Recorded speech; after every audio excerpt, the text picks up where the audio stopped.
What's going on, Bills Mafia? It's your man Rev, and you are now tuned in to another episode of the Rated Rev Show. And on today's show, I am going to dive into my top 5 Bills pre-draft visits just ahead of the 2025 NFL Draft, which is only 2 weeks away. So buckle in, ladies and gentlemen, because I'm going to break it all down right here on the Rated Rev Show. Let's get into it.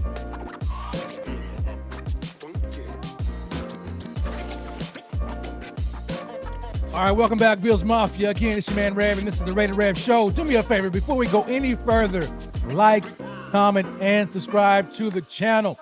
Turn on those bell notifications so you're up to date with everything related to the Buffalo Bills and the Rated Rev Show. Again, we are talking about my top 5 Bills pre-draft visits just ahead of this 2025 NFL Draft. And what I love about these top 30 visits here that we're talking about is that it gives us a glimpse into the minds of Brandon Beane.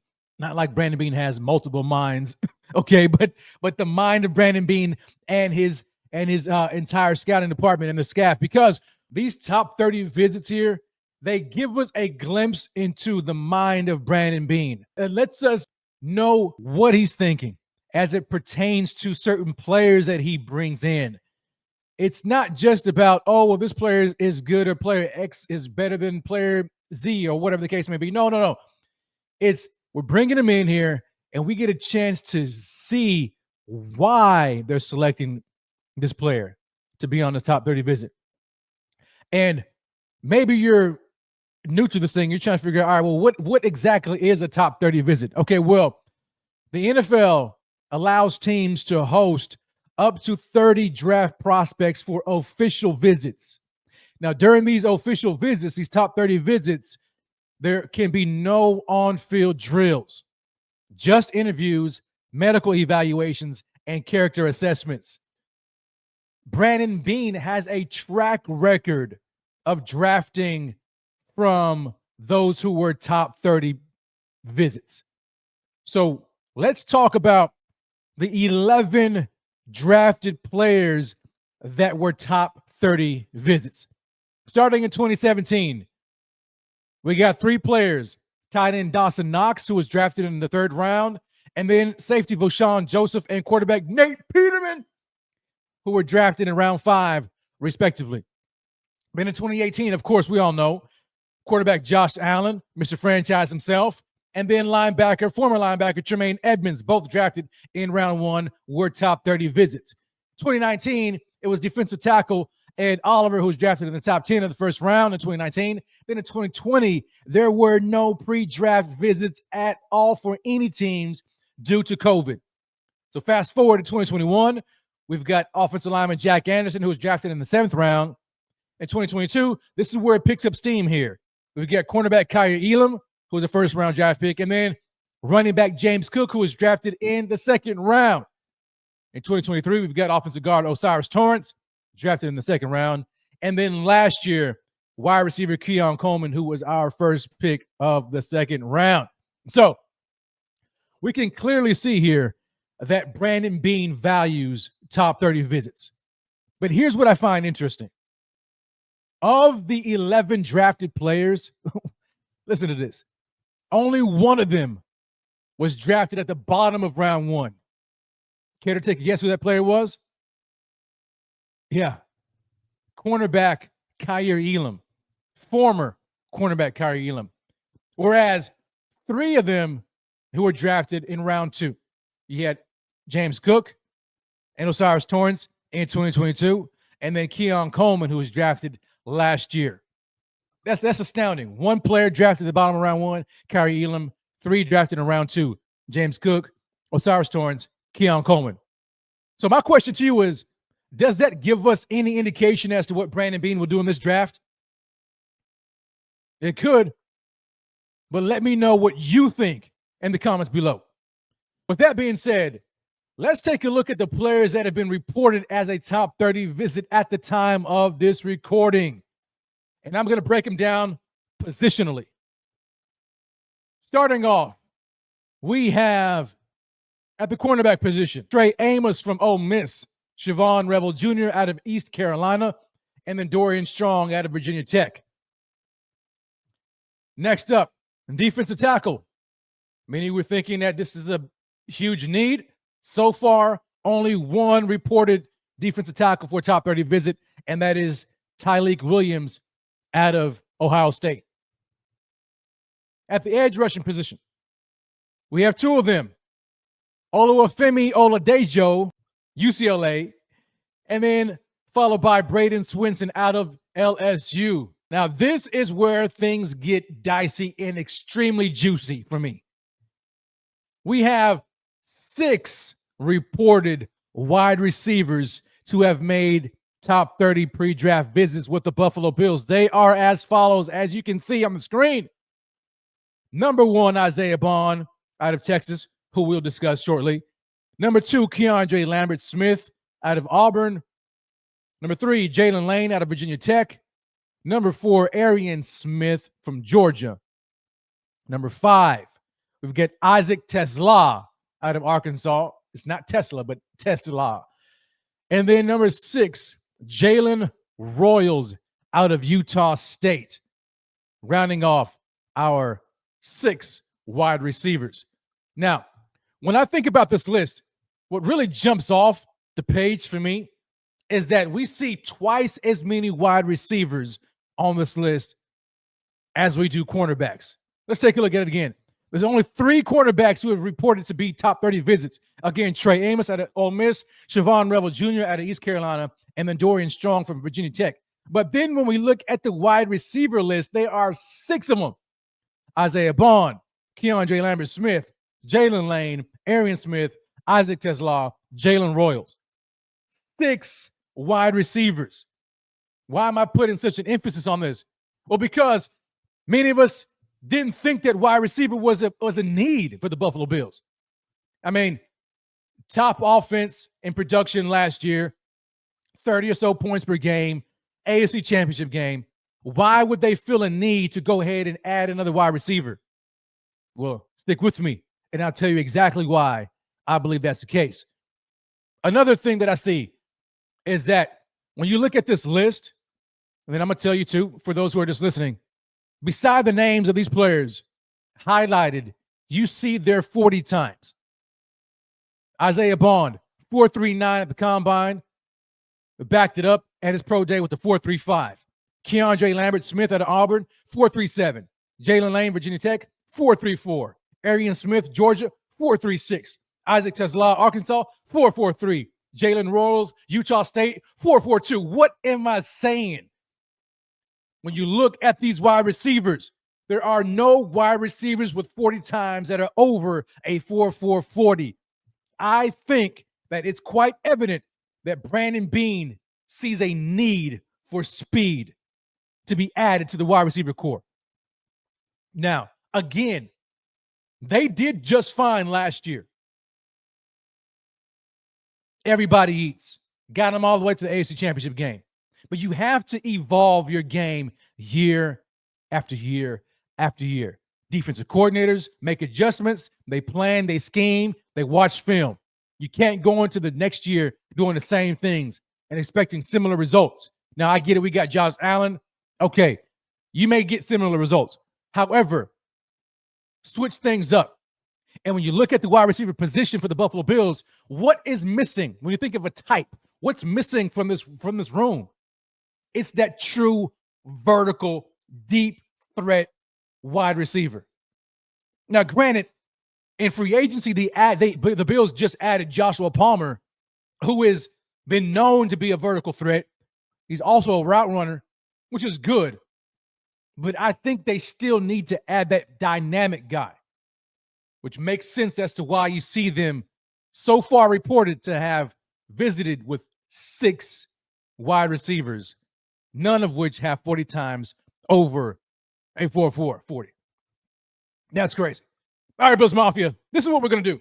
Let's take a short break, and when we return, I'll break down my top 5 Bills pre-draft visits of 2025. Don't go anywhere. It's the Rated Rev Show, baby. Let's get it.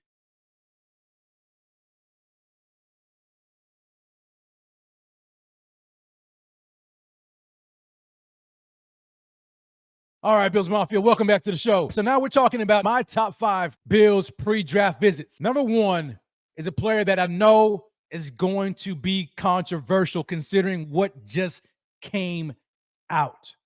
Okay, but it doesn't matter because we're going to talk about him as a player only. So for now, right now, let's get into it. Number 1 on my list, it is wide receiver Isaiah Bond out of Texas. I know. We just heard a bomb dropped on us yesterday afternoon. And while we're here, we might as well go ahead and get into it. All right, so let's just talk about what happened with wide receiver Isaiah Bond out of Texas. Okay, yesterday afternoon, this hit the wire. According to Ian Rappaport, he reported, and I quote, former Texas wide receiver and current NFL draft prospect Isaiah Bond turned himself in to Frisco, Texas police this morning for a matter related to an outstanding warrant for sexual assault, Frisco PD told the insiders. He posted bond and was subsequently released. Then Ian Rappaport goes on to say, he adds a statement from Isaiah Bond, which I'm going to read.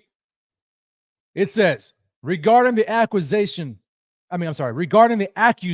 Bond made, let me say that again. Regarding the accusation made against me, I would greatly appreciate the time and opportunity to defend myself and prove the claims made patently false. He then goes on to say, I am in full cooperation with the authorities and will remain a willing and active participant in the investigation. Unfortunately, claims like these prove to be harmful to all involved, absent full review. So I kindly request that all reserve judgment until the authorities provide a complete report based on truth and evidence. Now, that is a lot to take in, right? But for me, what I am trying to do is, just as he requested, reserve judgment. I'm going to reserve judgment until the authorities provide a complete report based on truth and evidence. I think that's fair. You all can do what you want to do. People have already X'd him off the list. They've X'd him off their board. They've acted like they're in the war room with Brandon Beane and have X'd him off their list. I'm not going to do all that right now. I'm going to wait until more facts come out, wait until we get more details, wait until this situation is completely resolved. As difficult as that is in 2025 in this social media age, that ain't got nothing to do with me, okay? We will see what happens once all of this gets worked out. But as a player, specifically, I want to talk about Isaiah Bond, the player on the field. Leaving that off the field stuff off the field until that gets resolved. All right, so stick with me if you can. On the field, Isaiah Bond, a dynamic wide receiver. Dynamic. He was a highly touted 4-star recruit coming out of high school who was recognized for more for his track speed, all right, than anything. He originally committed to Florida before flipping to Alabama, where he began his development under former head coach Nick Saban. All right. In 2024 is when he transferred to Texas. But let's kind of go back a little bit here and let's look at what he did during his time in Alabama, okay, to hopefully paint a bigger picture of the prospect. All right, so in 2022 and 2023 is when he spent time at Alabama. In 2022, he had 17 receptions, 220 yards, averaged 12.9 yards per reception with 1 touchdown. In 2023, his final season with the Crimson Tide, 48 receptions, 668 yards receiving, 13.9 average, and then 4 touchdowns. So then he hit the transfer portal 2024 after Nick Saban left the program. And then in 2024, he had 34 receptions, 540 yards, 15.9 average yard per reception with 5 touchdowns. Now, many will say, Rev, he regressed in 2024 when he went to Texas. I would say, yes, he did. But why did he, though? because he was on the field with another dog opposite of him and Matthew Golden. Okay. Make no bones about it. Let's make no mistake about it. Matthew Golden is him. Okay. He is him. But Isaiah Bond is a guy that you don't need to sleep on either. All right. So let's take a look at some scouting report coming out of NFLDraftBuzz.com. All right. Now, some of his strengths. He is an explosive accelerator. And this allows him to eat up cushion instantly. Consistently forces corners to bail early, creating opportunities underneath, as seen repeatedly against Michigan. He's a natural hands catcher who plucks the ball away from his frame with confidence. Still reliable mitts on several critical third downs in the SEC championship game. He has devastating change of direction ability, which makes him a yards after the catch nightmare. We love those yak receivers. Look no further than the yak king himself in Khalil Shakir. He's got elite deep speed. We know that. He's also a crafty route runner who sells his breaks with subtle head fakes and tempo changes. He shows positional versatility to line up either outside or in the slot. And he's got surprising toughness working over the middle despite his size. Now let's take a look at some of the weaknesses as reported by NFL Draft Buzz. They say his undersized frame at 180 pounds limits his ability to consistently defeat press coverage. Okay, I can see that. But when you're that fast, you're not going to face too much press coverage because teams, unless they got a defensive back who can run 4-3, they're going to back up. Unless they are willing to get burnt over the top. Burnt. Okay. So I'm not really concerned about that. Another weakness of theirs is that his production never quite matched the athletic potential. Only one 100-plus yard receiving game in his college career. I'm not concerned about that. Again, he was playing next to Matthew Golden. Dog. Okay. For the Bills, I don't need that. And I'll talk about why. They say that he sometimes relies too heavily on his pure speed instead of setting up routes with pace variation. Okay. Now, for me, when it comes to Isaiah Bond, some of the things that I've seen, and granted, and just let me preface this by saying this. I'm not a film junkie, okay? You're not going to catch me grinding the film, grinding the tape. That's not who I am, okay? That I highly respect those who do that, all right? I highly respect those guys who do that, and they bring an added element to the game that I respect. But for me personally, I'm just not doing that. So I'm just like a fan. I watch highlight reels. I look at some of the games. And I base my opinion off of that. You know, it's amateur at best, right? You know what I'm saying? So take it for what it is, but that's just what I do. So when I look at the guy, I see a fast player who's twitchy, who can run routes. I like that. 5'11", $180 and some change. I'm not concerned about his size because we know that in the NFL there are players who are smaller. Let's take a look at a few years back. We've got Marquise Hollywood Brown coming out of OU. I think he was like $160 and some change. Then last year, the Chiefs drafted Xavier Worthy, who was just as small, if not, as Hollywood Brown. Thin, frail guy, but a burner. You see what I'm saying? And so ain't nobody really going to press him because they don't want to get whooped deep down the field. So when I look at Isaiah Bond, granted, he's not a 4-2 guy like, like Worthy is. Very few are. But 4-3-9, 4-3-5, fast enough. Show me a corner who can match that kind of speed. And then you put him in Joe Brady's offense, and I think he would scheme him up to where he has a bunch of free releases. So overall, the prospect Isaiah Bond is a guy that I think the Bills would love to have on their team.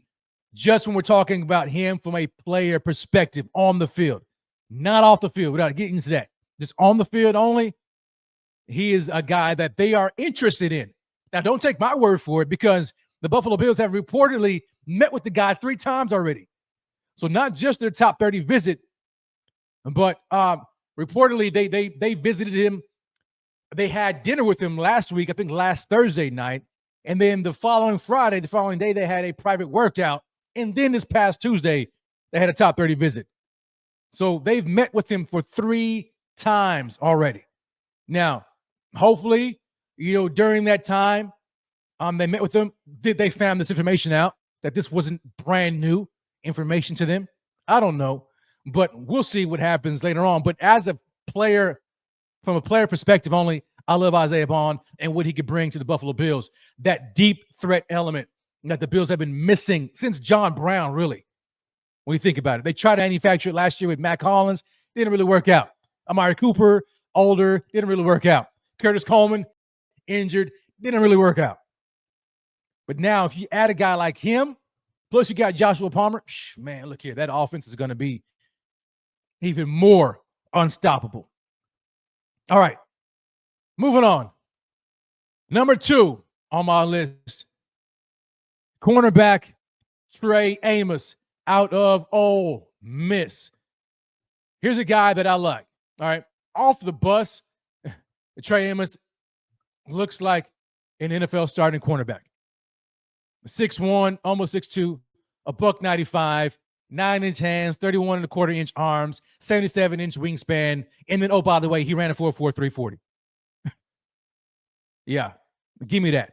He's a nasty press man technician who brings a kitchen sink to the line of scrimmage. All right. This is according to NFL Draft Buzz. He shows exceptional spatial awareness in contested situations, using his length like a chef's knife to carve up the catch point and squeeze routes to the boundary. You got to love that about him. Explosive plant and drive ability, particularly against the quick game where he closes throwing windows faster than a screen door in a hurricane. Boom. Man, look, you got to get to NFL Draft Buzz and check out some of these scouting reports. It's hilarious. All right. He brings serious juice as a tackler, which is what I like. And then we know that if you're going to play cornerback in this system, in this scheme, under Sean McDermott and Bobby Babbage, you better be able to tackle. You have to. Well, Trey Amos does that. He brings the juice when he maintains proper technique, showing the ability to uncoil his hips and deliver substantial pop on contact. He started his collegiate career with the Raging Cajuns. All right. He was a 2-star recruit out of New Iberia, Louisiana, playing for the Raging Cajuns from 2020 to 2022. Then he transferred to Alabama in 2023 to test his game against his top-tier competition and made 6 starts in 14 games. All right. So in 2023, let's take a look at what he did in Alabama. With the Alabama Crimson Tide in 2023, he had 12 total tackles, 6 solo, 6 assisted, 5 PBUs, no interceptions. Now, that was a drop-off in production from his time with the Raging Cajuns, where in 2022, he had 36 total tackles, 27 solo, 9 assisted, 8 PBUs. All right. No interceptions, which makes sense, though, because now he's bumping up in competition. First year doing that. But then in 2023, after the 2023 season, he hits the transfer portal and leaves Alabama, much like Isaiah Bond did after Nick Saban left. So now he lands with Ole Miss, the Ole Miss Rebels. And in 2024, man, his best year of his collegiate career. 50 total tackles, 39 solo, 11 assisted tackles, 13 PBUs, 1 forced fumble, and 3 INTs. This guy is a fit for the Buffalo Bills at cornerback. Again, he's got the size and he's got the speed, right? He's that height, weight, speed combination that you're looking for in the cornerback. Then he's physical. He can play press man. He can play zone. He's a tackler, right? So he fits the criteria and the type of cornerback that Brandon Beane and his staff are looking for, okay, at the cornerback position. You look at Christian Benford, big, strong cornerback. Even the former cornerback, Kyer Elam, was a big, strong, fast press cornerback. So when you look at Trey Amos, he fits that bill. Now, there are some weaknesses to his game. All right, now, according to NFL Draft Buzz, they say he can get too handsy down the field when he loses positioning. All right, let's just hope it's not like Kyer Elam was, but hopefully that can be corrected. That can be coached out of him. His tackling technique deteriorates sometimes against bigger backs, which he causes him to revert to arm tackles that look more like failed bear hugs. Oh man, draft buzz. I mean, you gotta love him. All right. Sometimes he can get caught flat-footed in his own coverage, showing indecision that creates separation windows underneath. All right. Overall, I mean, he's a player that fits the Bills scheme. Okay. Now, according to Draft Buzz, he is currently their 6th ranked cornerback. All right. So they have Travis Hunter starting off at number 1. Then you got Will Johnson, Jahdae Barron, Siobhan Rebel Jr., Benjamin Morrison, and then Trey Amos.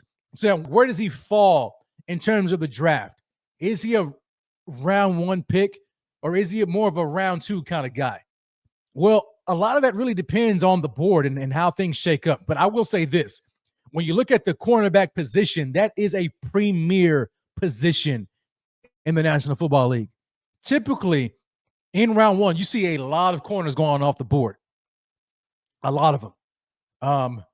So I wouldn't be surprised to see Trey Amos find his way in the bottom of round 1. If he's there for the Buffalo Bills at 30, in my opinion, they have to consider it. All right, they have to consider it. But you tell me what you think about Trey Amos. Should the Buffalo Bills draft him at 30 in round 1 if he's there? Or should they go somewhere else? Or should they look at another player, like the player I'm about to mention right now, who is my favorite cornerback that has met the Buffalo Bills? That is Siobhan Rebel Jr. out of East Carolina. Oh, man. Where do I start with this young man? First of all, again, he's one of your off-the-bus guys who looks the part. 6'3". All right, I mean, might as well be 6'3". He's 6'2" and some change. Just go ahead and give him the bump. 6'3", 194, 195. Over 9-inch hands, 79-inch wingspan. I don't know why they do it. Why don't they just round up? Give him 80, right? Ridiculously long wingspan for a cornerback. And then on top of that, he ran a blazing 4.40 40-yard dash. It's just his measurements are off the charts. All right, off the charts. And then on top of that, what I like about it is he's got a cool story that shows his determination and resilience. So, a little backstory here. He worked the graveyard shift at Amazon. Okay, and story has it that he had gotten off work. When he got off work, he stayed in the car waiting for his dad, who I think worked at Amazon as well. And then, he kind of took a little nap. And then after that, he and his dad drove to an East Carolina University football camp. So got off work, graveyard shift, took a little, nap, power nap, waiting for his dad to come off work, got in the car, headed to East Carolina University football camp. And at that camp, he showed out. Reportedly ran a 4.40 40-yard dash, jumped out the building with an 11-foot broad jump. And the Pirates immediately gave him a scholarship. That's what I'm trying to say. I'm going to say the contract, but a scholarship. And why wouldn't they? When you got a guy who's 6'3" and 195, runs a 4.4, jumps 11-foot broad jump. I mean, come on now. You have to give him that scholarship. And when he went to ECU, I mean, he put up some numbers. All right. Now, granted, it was a little shaky to start, but in 2023, that's when things really took off for him. In 2023, with ECU Pirates, man, he had 55 total tackles. I love that about a corner. 55 tackles for a corner. Love it. 30 of them were solo, 25 assists, 6 PBUs. Broke up 6 passes, had 1 sack, and then 1 interception. Now, Siobhan Rebel was on his way to being a top first-round draft pick in this year's draft class until the unfathomable happened, where he tore his ACL in September of 2024. And he only played in a few games before that happened. And he tore his ACL in practice. Such a sad story that happened. And so when you look at what he did before his injury, he had 2 interceptions. All right, 2 interceptions in that short of a time span before he tore his ACL. So the big thing about Siobhan Revel, for me and for many people, is going to be the medicals. All right, which again goes to why I think, or why I said the top 30 visits are important, because they're doing medical evals, medical checkups. Maybe they met with the player at the combine where they did medicals, and then they doubled back again during the top 30 visit to get these medical evaluations knocked out the board. We don't know where he stands right now, but if he's on track and he clears the Bills' medical eval, now you have to wonder, should the Buffalo Bills draft him if he's available at 30? Because according to NFL Draft Buzz, he's a top 4 prospect, top 4 cornerback prospect, above Trey Amos. So if the medical evals check out, this guy is a bona fide first-round draft pick. The Buffalo Bills have to seriously consider this guy if he's available at 30. But forget that. He's of the trade up variety. I mean, think about it. If the Buffalo Bills, if Brandon Beane was willing to trade up for Kaiir Elam, surely he'd be willing to trade up for Siobhan Revel. So we'll see how the medical evals go.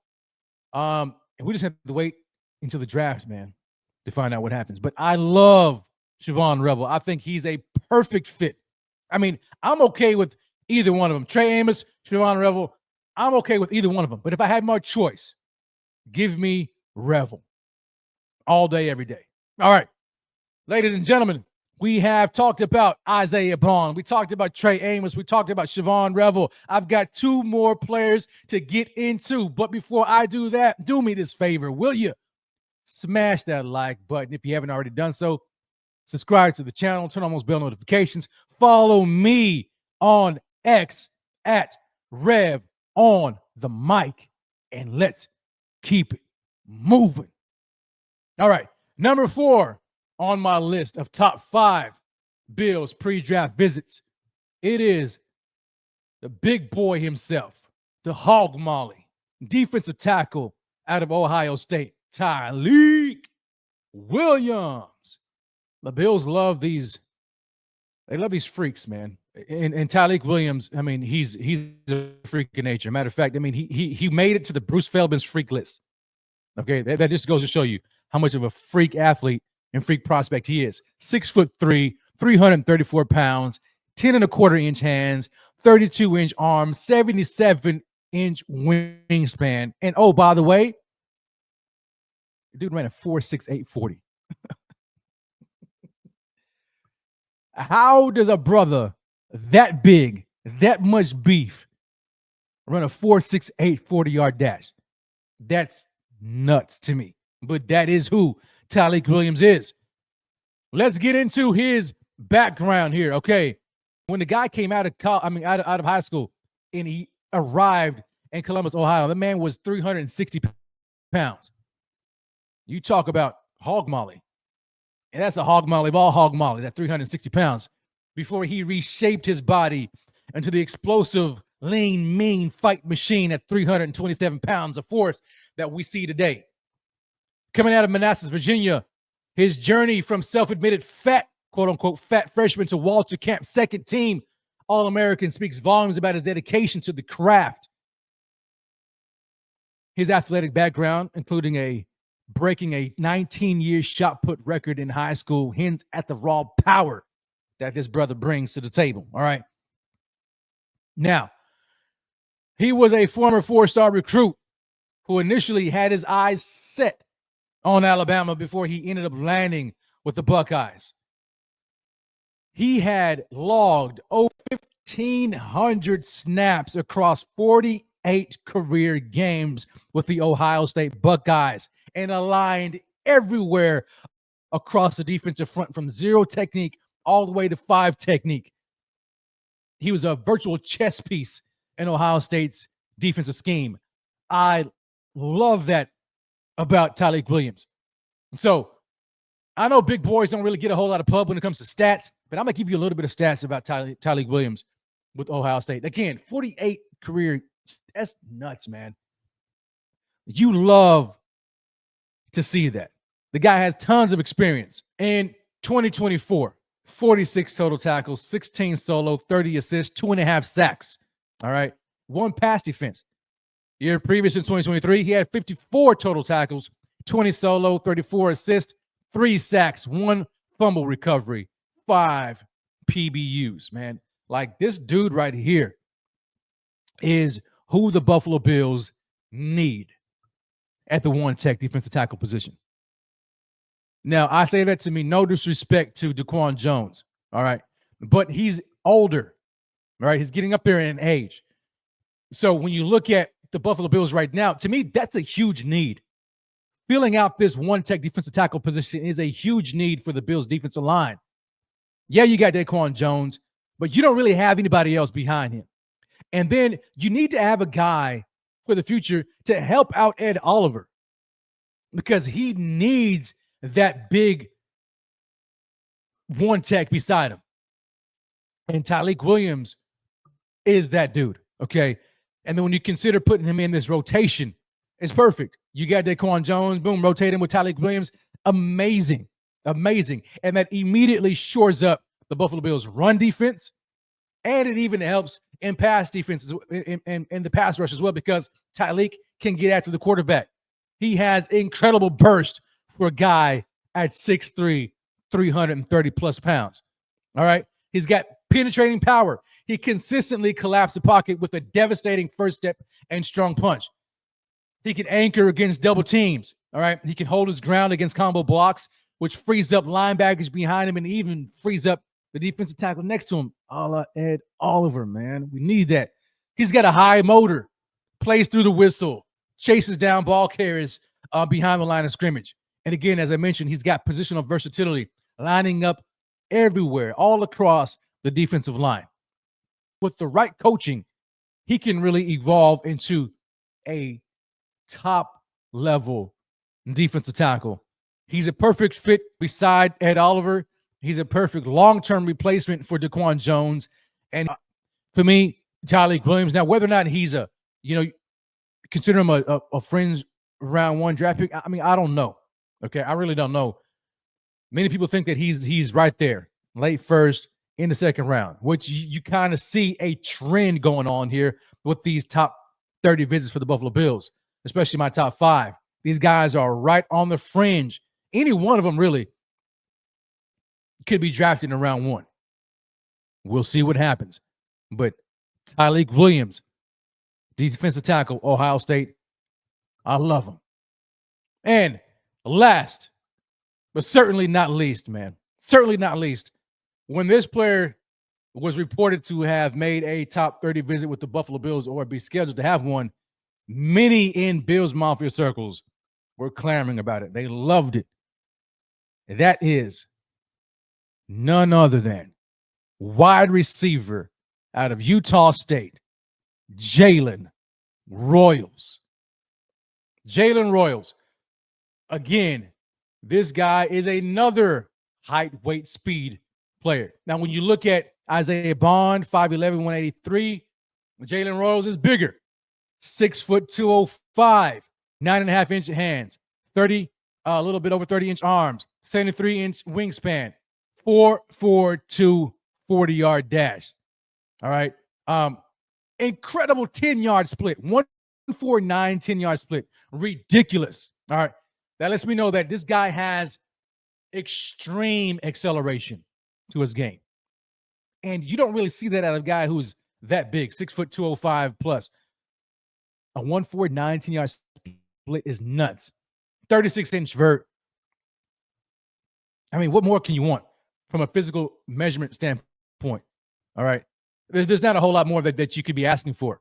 All right. But the player himself, I mean, just it's a good overall player. I mean, take a look at his background. All right. Originally from Georgia, he began his career at Georgia Military College before transferring to Utah State in 2022. So that lets me know right now, he's a process guy.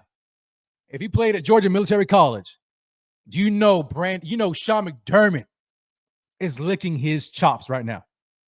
Oh, military college. That's process, discipline, right? All of that. So you know he fits the bill character-wise. All right. He quickly emerged as a top target in the Aggies offense after transferring, overcoming the typical JUCO to FBS learning curve with ease. In 2023, he broke out as one of the most productive wide receivers in the nation. Let's take a look at some of his stats from 2023, and then we'll get into 2024. All right. In 2023, Jalen Royals, you're going to love this, 71 receptions, over 1,000 receiving yards, 15.2 yards per reception with 15 touchdowns. I mean, just let that sink in right there.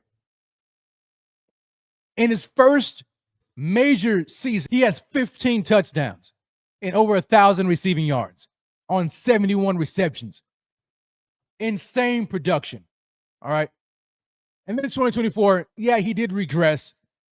55 receptions, 834 receiving yards, but his average yards per reception is still the same, 15.2, and then 6 total touchdowns. So when you look at him as a player, when he averaged 15 yards per reception in 2 years back-to-back, that says a lot about the type of player that he is. All right, 21 total touchdowns in his career. Just ridiculous, man. Ridiculous. Tons of production.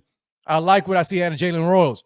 Now, however, the thing that you know might be a knock against him is that he's got limited experience against elite competition. Okay, there have been players who weren't, playing for the Power 5 conference that exceeded and excelled in the National Football League. So that's not necessarily a knock on him. It's just something that we have not seen yet. But he does have a skill set that translates to the NFL, which is what I like, okay? Because when you look at him, according to NFL Draft Buzz, of course, he's got that explosive straight line speed that stresses corners vertically and turns shallow crosses into home run plays, all right? They point out the Boise State game where he's had a 75-yard touchdown. He's a natural hands catcher who plucks the ball away from his frame. Love that about him. He does have a basketball background.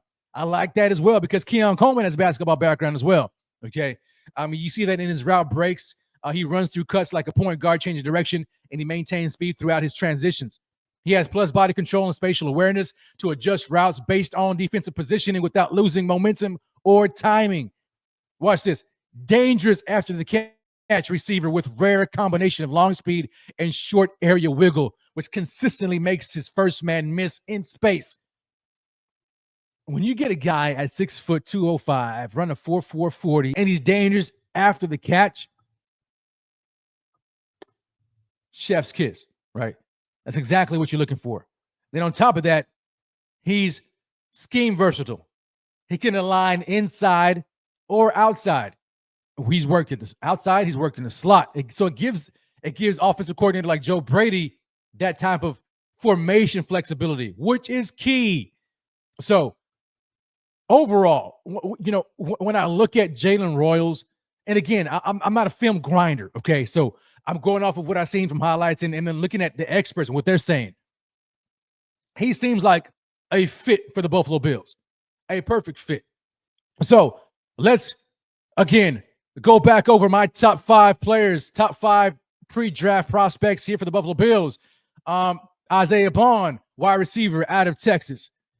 Trey Amos, cornerback out of Ole Miss. Number 3, Siobhan Revel, cornerback out of East Carolina. Number 4, Tyleek Williams, defensive tackle from Ohio State. And then finally, Jalen Royals, wide receiver out of Utah State.